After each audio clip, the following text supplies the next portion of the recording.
Tribuners terduga pelaku pengeroyokan di Urimesing Ambon diamankan Polsek Sirimau. Polsek Sirimau bergerak cepat mengungkap kasus dugaan pengeroyokan terhadap seorang pemuda di kawasan Urimesing, Kota Ambon. Melalui respons cepat kepolisian, 3 terduga pelaku berhasil diamankan polisi. Ketiga terduga pelaku yang diamankan masing-masing berinisial SA 56 tahun, seorang ibu RT JA 48 tahun, ketua RT, serta GP 50 tahun.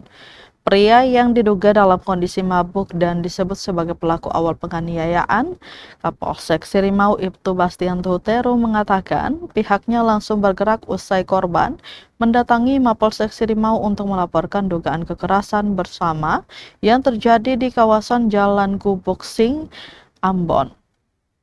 Menurutnya, tim kepolisian segera melakukan pencarian terhadap para terduga pelaku setelah menerima laporan korban. Ia menjelaskan para terduga pelaku diamankan di rumah masing-masing dan kini masih menjalani pemeriksaan intensif di Mapolsek Sirimau. Polisi juga memastikan proses hukum kasus tersebut tetap berjalan sambil mendalami motif dan peran masing-masing pihak dalam aksi dugaan pengeroyokan tersebut.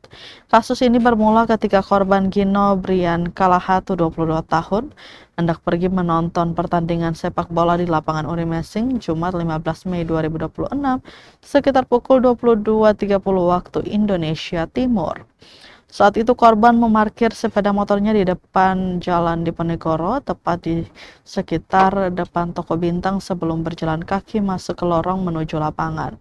Namun setibanya di depan lorong, korban mengaku dihentikan seorang pria yang kemudian menanyakan tujuan dirinya masuk ke kawasan tersebut. Korban menyebut pria tersebut terlihat dalam kondisi mabuk dan tercium bau minuman keras. Situasi kemudian memanas setelah pria tersebut diduga memegang bahu korban dan membantingnya ke tangga. Korban juga mengaku dipukul di bagian tulang belakang hingga akhirnya sempat melakukan perlawanan. Setelah itu, korban berusaha menjauh ke arah depan toko Bintang. Namun, pria tersebut disebut kembali mendekati korban sambil membawa besi rambu lalu lintas. Korban kemudian berlari ke arah kawasan Trikora. Dalam pelariannya, ia mengaku dikejar sekitar 5 orang pemuda hingga akhirnya diduga menjadi korban pengeroyokan.